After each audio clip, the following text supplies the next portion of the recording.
the meeting to order and ask that our staff take attendance. Thank you, Madam Chair, members of the Transportation Policy Committee. I'll call your name. Please indicate if you're present and be sure to unmute before responding. Rock Arnett.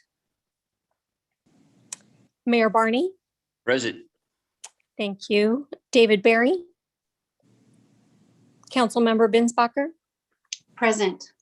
Thank you. Jen Daniels. Here. Thank you. Doug DeClusen. Present.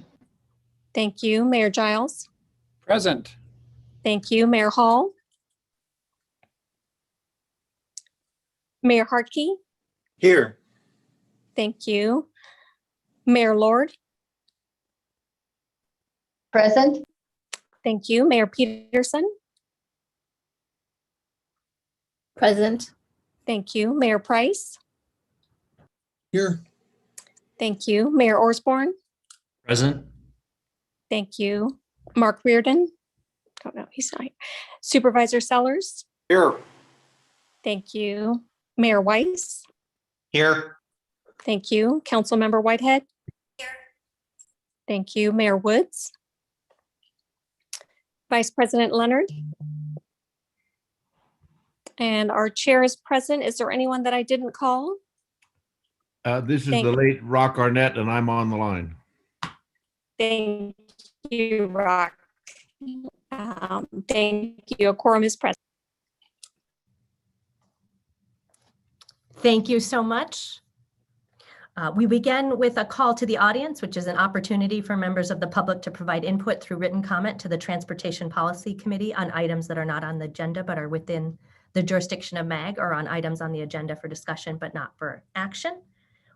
Members of the public are asked to submit written comments prior to the meeting. Staff, do we have any comments? Thank you, Madam Chair, members of the Transportation Policy Committee. We did receive one comment from Mary Hartle, a resident of Mesa. I'll begin comment. I strongly urge MAG to increase the amount of funding for public transit from the 33% in Proposition 400 to 50% of the total amount of funds available for the new transportation plan. We urgently need to expand public transit with increases in persons with disabilities and older adults who do not drive vehicles. We also need to find more avenues for reducing air pollution in the metropolitan area, since more and more people are negatively affected by poor air quality. End comment, and that concludes public comment. Wonderful. Thank you, Melissa. The next item is the approval of the consent agenda. Items 3A and 3B are on the consent agenda. Does any member of the TPC have questions or would like a presentation on any of these items? Can I have a motion to recommend approval of items 3A and 3B? So moved, Kevin Hartke. Second, Ken Weiss. We have a motion from Mayor Hartke and a second from Mayor Weiss. Is there any discussion of the motion? Melissa, will you please take the roll? Thank you, Madam Chair and members of the Transportation Policy Committee. I'll call your name. Please indicate how you vote and be sure to unmute before responding. Rock Arnett. I vote aye. Thank you. Mayor Barney. Aye. Thank you. David Barry.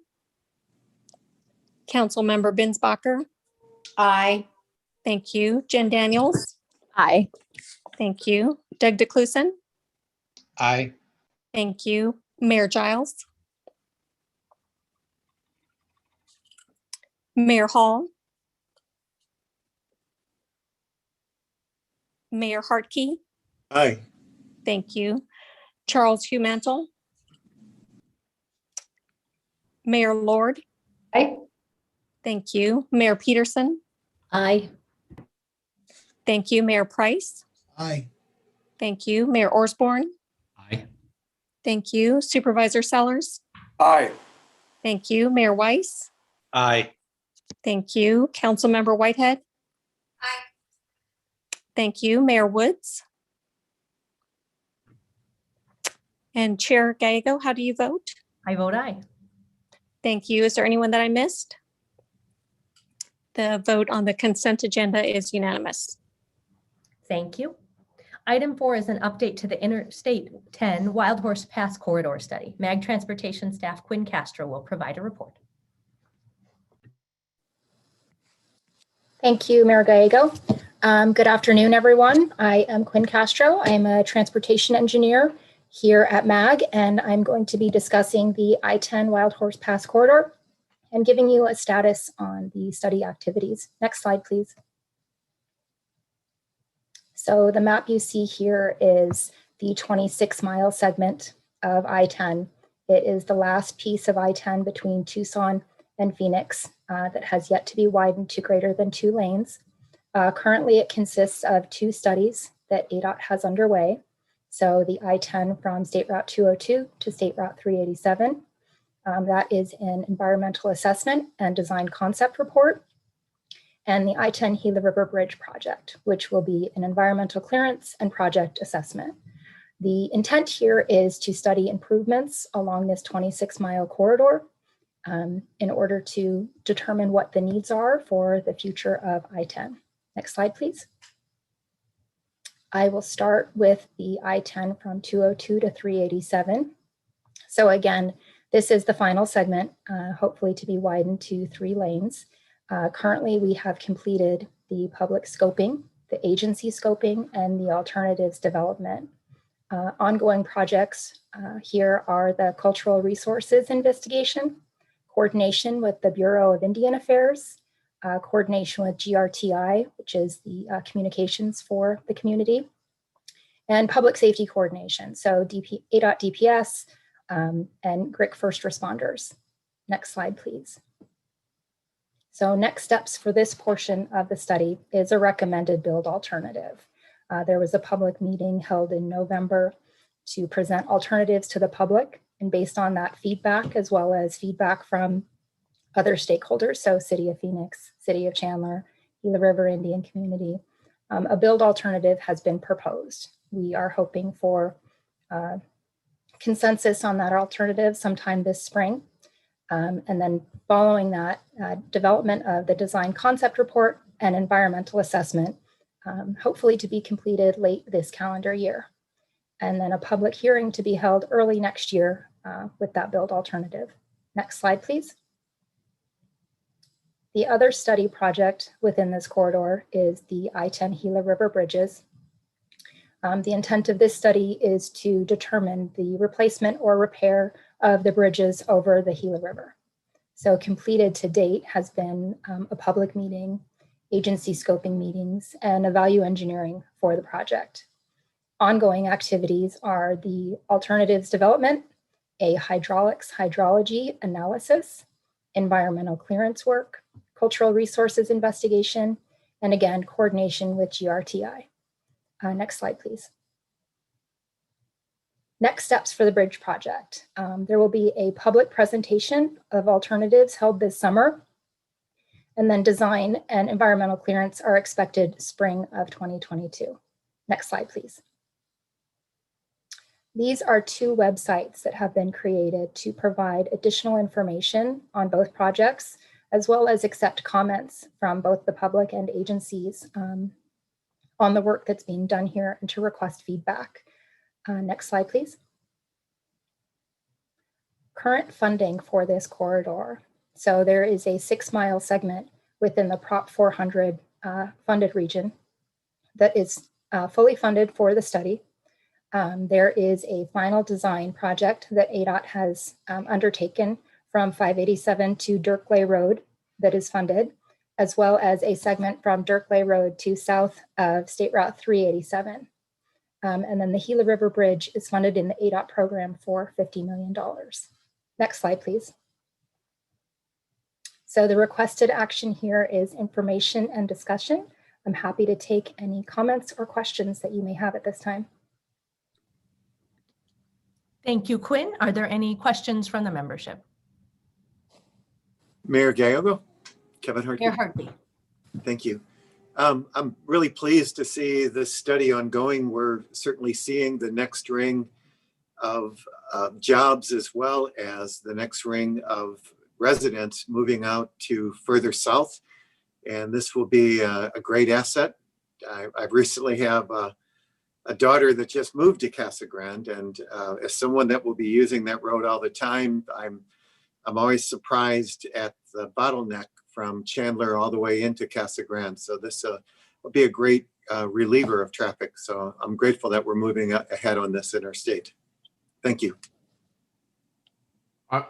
May I ask a question? Mr. Arnett, please. I guess history goes back quite a ways, and when I was the chair of the State Transportation Board many moons ago, had a visit with Mary Thomas, and she outlined 8 or 10 key things that the Indian community wanted to have, and that was a kind of a stopping point for this corridor. I'm wondering if the presenter could give us a little more in-depth review of what's taking place to make sure that we have cared for the Salt River Indian community and their concerns that have been ongoing for many, many years. Good question. So Chair, committee members, from the beginning of this project, approximately 2 years ago, MAG, ADOT, and the Gila River Indian community have worked hand in hand and coordinating on a regular basis. And so when I say regular basis, I don't mean once a month or whenever it behooves us. We have consistent weekly meetings with the Gila River Indian community, and we have regular telephone calls. So anytime an issue comes up, it is quickly met. We have worked hand in hand, the study team and Gila River Indian community, both their Tribal Historic Preservation Office, as well as their Cultural Resources Office, to determine the cultural information that needs to be found, and then the design that is ongoing right now. So the recommended build alternative that I mentioned earlier, we're hoping for approval of that so that we can move into pre-design. That and every single item in that has been coordinated with Gila River Indian community and their comments taken into consideration for everything here. Thank you. Thank you. Good question. And weekly meetings is very impressive. Madam Chair, this is Christian Price. Mayor Price. Thank you. Question. First off, before question, certainly we support this as a key to the state's commerce, et cetera. And then, partnering with our neighborhood communities to Chandler and Casa Grande, this is something that's absolutely critical to the state. But my question actually revolves a few slides back where you said you had a couple of websites that had been created. I thought it looked like it was one website with 2 different sections of information, unless I was reading it wrong. Are there 2 separate websites there, or is it the same website with 2 different areas? Chair, Mayor Price, thank you for pointing out that mistake. So the first website is correct. That's for the corridor itself. The second website is I-10 Bridge Project, but there's also a link on the corridor website that can get you there. Perfect. Sorry to point out the bad. Not at all.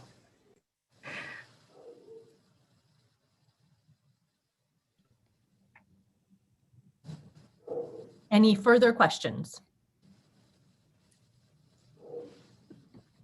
Wonderful. Well, thank you. Very important project to our entire state. Thank you. No further questions. I will move to item 5, which is an update on the development of a new regional transportation plan. MAG Transportation staff Audra Kester-Thomas will provide a report. Thank you, Chairman Gallego, members of the Transportation Policy Committee. I'm pleased to be with you here today again to provide an update on the latest developments associated with the RTP, as well as informing extension of Proposition 400 today. Material was included in your agenda packet, and we'll be focused on material discussed at the February Management Committee work group meeting. Next slide. That focus was a revisit of bus transit, picking up from a conversation we initiated last fall, and certainly something that has had a high level of interest, particularly amongst our managers. I do want to distinguish today's update from a conversation on high capacity or rail transit and operations associated with it. Today, we'll only be providing an update on some conversations we're having on bus transit. We continue as part of the RTP development of scenarios to assume the direction of our policymakers that rail operations will continue to be funded through local sources. Next slide. So as you saw in the material for today, we have created this bit of a hierarchy or organization, if you will, of evaluating and considering the components of the bus transit program. When it comes to transit, it's a highly more complicated, not just because of the funding sources involved, but the elements associated with delivering transit. It's not just a one-time capital investment, it's an ongoing operations commitment. What you'll see today is a focus on those top layers. We'll go through each of those independently. Happy to get any of your feedback. Next slide. We'll first start with the capital components of a bus transit program. Probably not widely known, but certainly a critical component for how the region has enabled a regional transit investment as part of Proposition 400 comes by way of our fleet. Bus replacements are fully funded by the region. We leverage our federal formula funds, 5307, for 80% of the cost of fleet or bus replacements, and then utilize 20% of the funding for local match, utilizing the sales tax component of that funding. Because of the tremendous asset this provides in enabling transit from the region taking the capital component, if you will, we're recommending maintaining this existing policy. Transit asset management has really come to the forefront, not just because of the heavy emphasis of our feds in including these components as part of our RTP development, but quite frankly, at the phase of our transit and program development.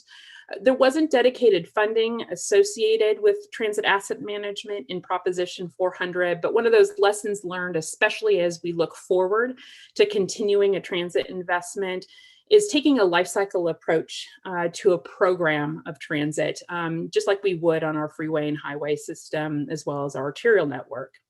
We're recommending transitioning to a long-term planning approach, coordinating with our large transit operations providers, notably the City of Phoenix and Valley Metro, as well as our smaller operators. Transit asset management plans do have to come through the MAG committee process as well, so I think we're well positioned in this front.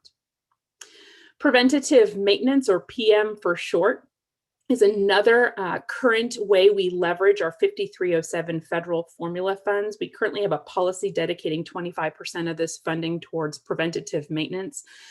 Ultimately, if you talk to your city transit staff, what you'll know that PM does is really reduce the level of cost associated with operating transit. Also, our designated recipient, City of Phoenix, very much values leveraging our PM formula. It's a really easier way to manage a federal grant program. Certainly something they've emphasized as well. We recommend continuing this policy. And then park and rides and transit centers, several of these were identified as part of the Prop 400 program. We're recommending a move towards a long-range planning approach, and also from a multimodal perspective, because so many of these investments really are leveraged from a commute pattern and leverage our existing freeway network, the high occupancy vehicles, and notably the direct HOV connections that we have or will be recommending to be added to our system. We'd like to layer this into a multimodal approach, recognizing some of our highest value park and rides are those located adjacent to freeway facilities. We see an opportunity potentially even to layer these into freeway projects. Next slide. Let's move on to regional services. We'll have two that we cover today. One is commuter bus.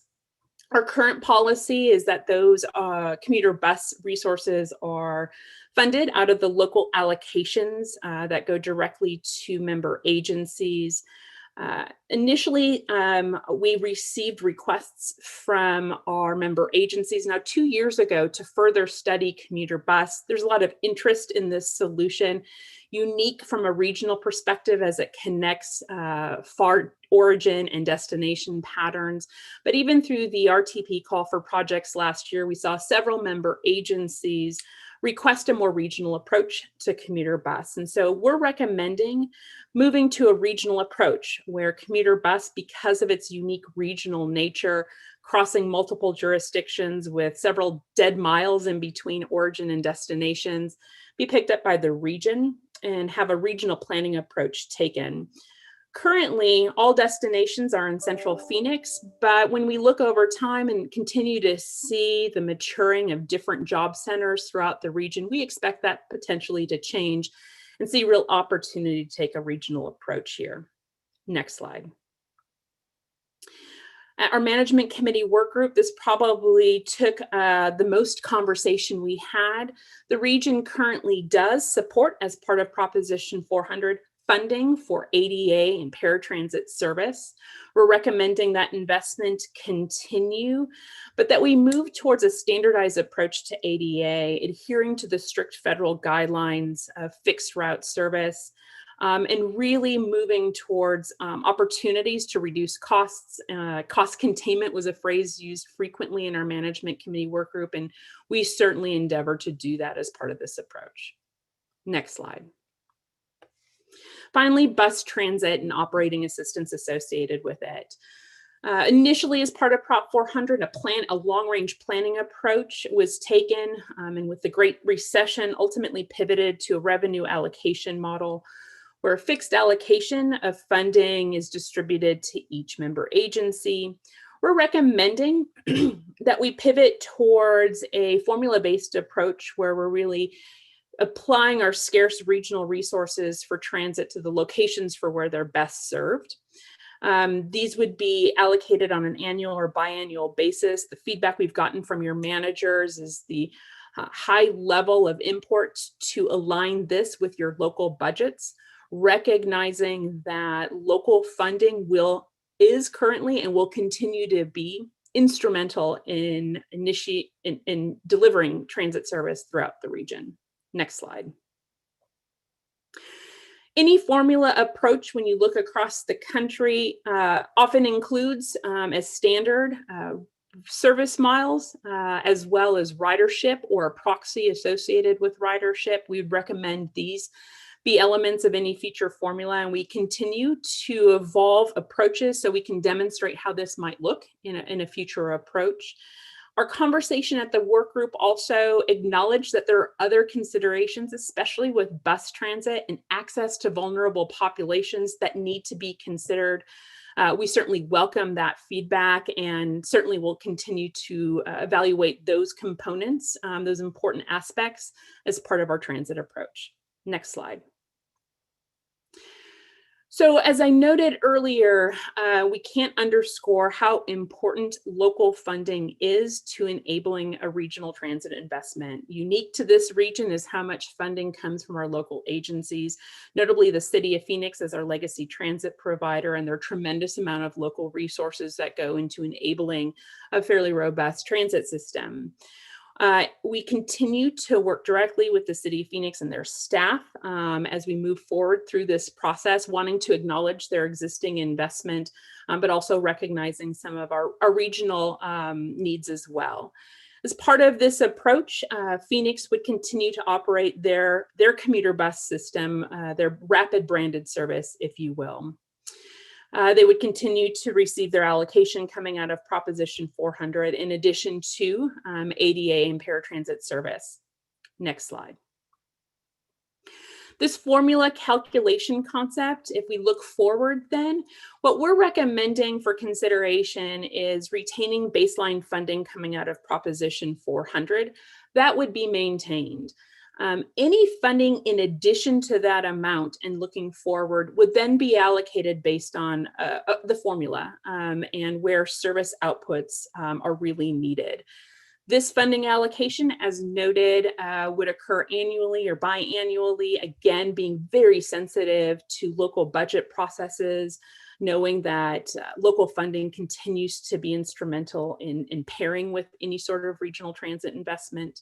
But we also want to acknowledge that, quite frankly, this region is fairly young in its transit history. We are just starting to develop a regional transit system here. Expect that we'll continue to grow a transit system, and we'll have new and emerging markets as this region continues its fast growth and pace.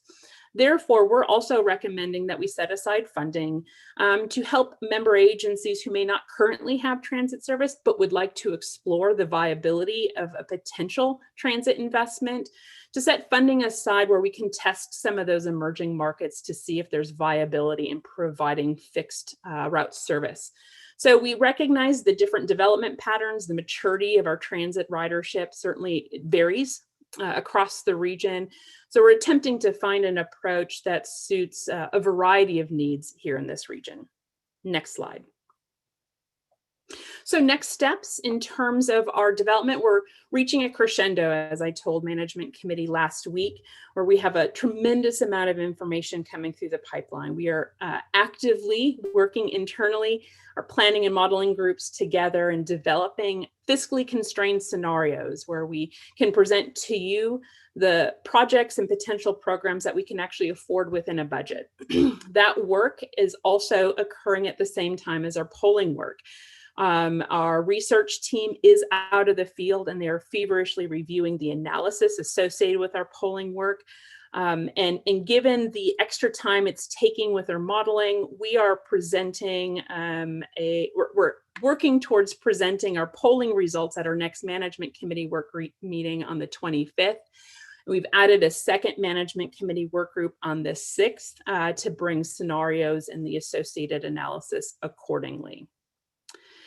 I have one more update, Madam Chairwoman, to a topic specifically related and of interest, I believe, to the TPC, and that's an update on a conversation we had at last month's meeting regarding freeway noise and pavement treatment options associated with future freeway investments.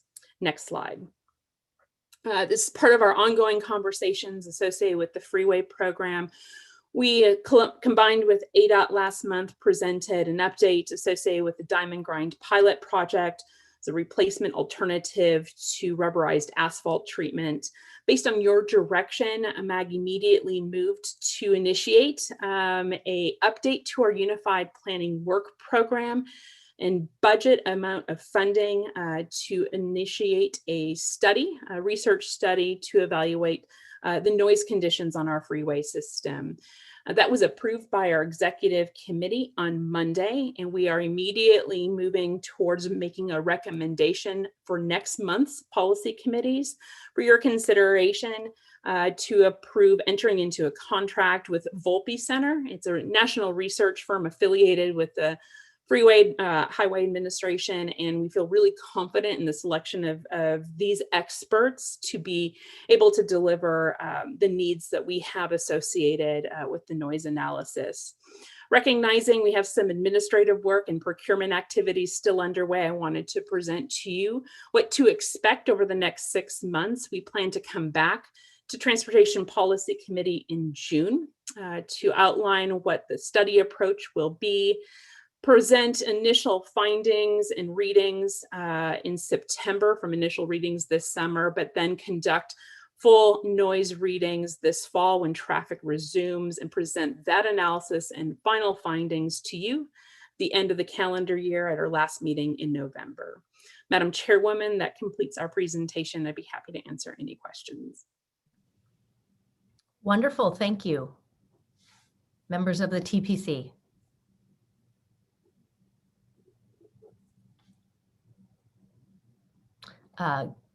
Councilwoman Binsbacher.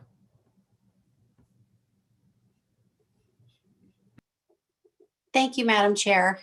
Can you hear me? Yes, okay, thank you so much. Obviously there are so many components that go into developing the RTP, and I appreciate this presentation. Thank you for this presentation and kind of giving us a look at what to expect in future meetings as far as what will be presented. Would it be possible to get sort of a roadmap that includes a timeline for us to look at what decisions this committee and the other committees will be faced with and called upon to make in the future?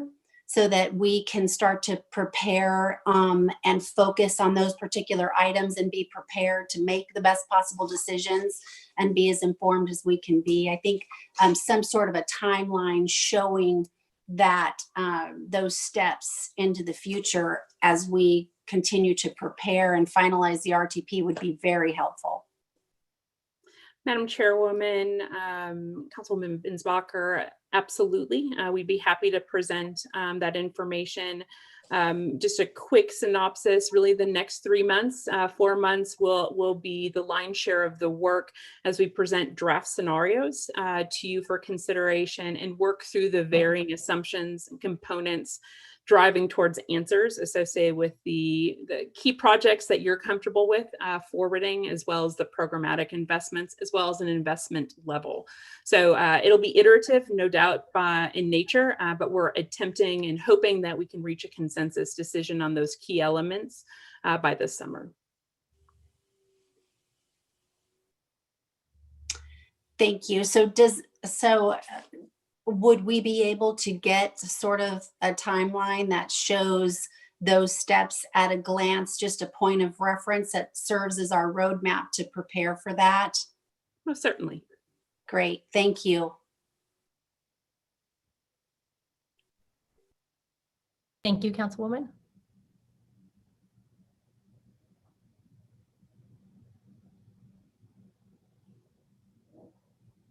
Any other questions from the membership? All right, this item is for information and discussion only. We next move to item number 6, which is a legislative update. MAG Policy and Government Relations Director Nathan Pryor will provide a report. Thank you, Madam Chair, and members of the Transportation Policy Committee. Next slide, please. Today, I'm going to be covering 3 items on the federal legislative front. This is not to overlook all conversations regarding a potential standalone infrastructure bill. So we are tracking those conversations as well, working with congressional offices, national associations, and others, as I will cover here in a little bit. But today, focusing really on surface transportation reauthorization, an issue of fast-growing states and the funding formulas, and finally, community project funding. Next slide, please. As I noted, we have ongoing conversations with congressional offices, a number of national associations, our peers in the Intermountain West, as well as major metros nationwide. These are ongoing conversations, always tracking developments in Congress and the administration, especially this period of time with a new Congress and administration looking for law and policy programmatic changes, always tracking these conversations and providing input as needed. Next slide, please.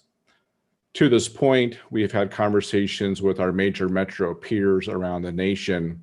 The Chicago Metropolitan Agency for Planning, the MPO, the MAG, if you will, of Chicago, has taken the lead in coordinating a letter to congressional leadership regarding surface transportation reauthorization. This letter really highlights the roles of MPOs in our respective areas, regions, and advocates for funding flexibility so that funds that come to MPOs can be applied where needed, knowing that regions are different. So funding flexibility is important as opposed to being very prescriptive in nature. This letter is going in to be submitted today. Of note, and some of the signatories include Atlanta, Boston, Philadelphia, Houston, San Francisco, Washington, D.C., and others. We thought it was important to be part of this letter, maintaining a relationship, of course, with our peers, but showing members of Congress that major metros and MPOs are important in this conversation of surface transportation reauthorization. We did bring this draft letter to the executive committee on Monday, and that was approved to sign on to. So we have indicated to the Chicago MPO that approval and are signing on to the letter. We hope to receive the finalized letter sometime this week. Next slide, please.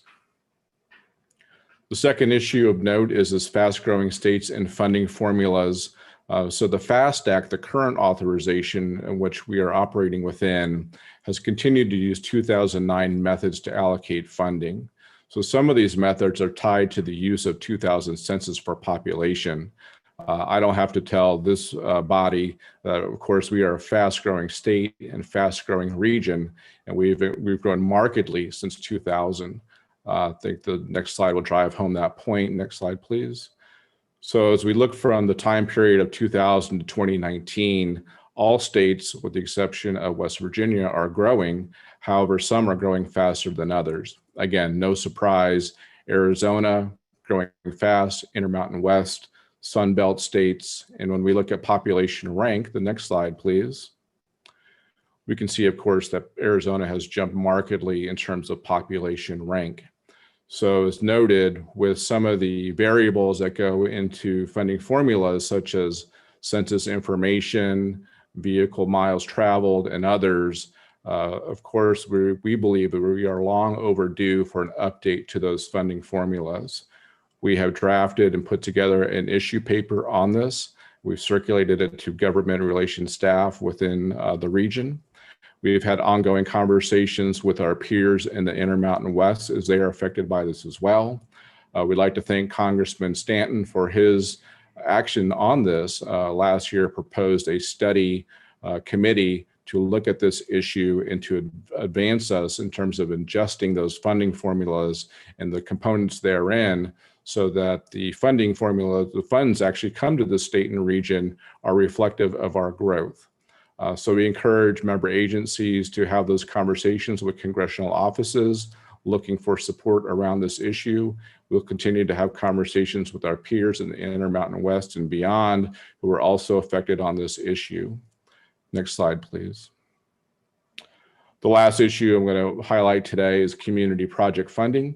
So this is also known as a return of federal earmarks. We're working with congressional offices and associations to understand some of the emerging details and criteria on this.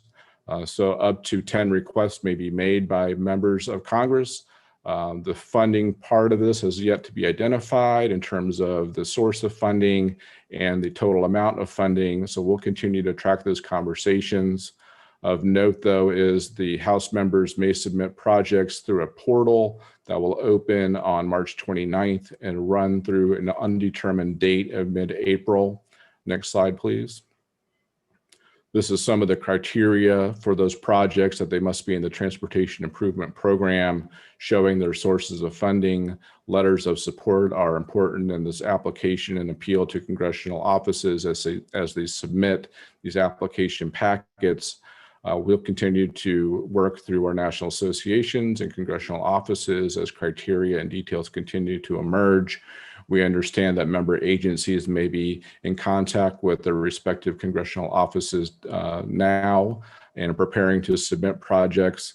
We are prepared to offer letters of support so long as the criteria are met, including inclusion of the Transportation Improvement Program. Madam Chair, that concludes my presentation. I know that was a lot of information. I'm standby, available for any questions. Wonderful. Thank you for the update. Any questions for Nathan?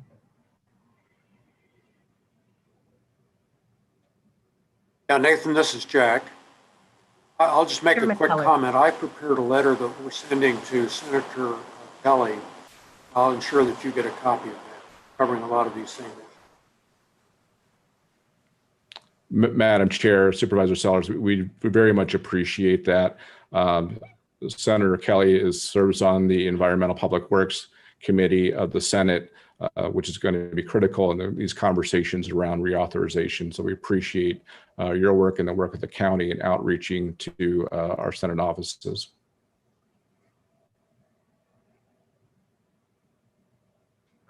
Thank you, Chairman Sellers.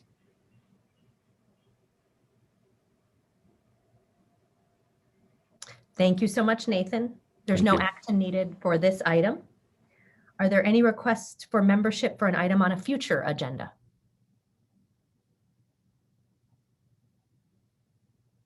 Are there any comments or announcements from the membership? Business is now concluded. The meeting is adjourned. Thank you so much for joining us. Happy St. Patrick's Day.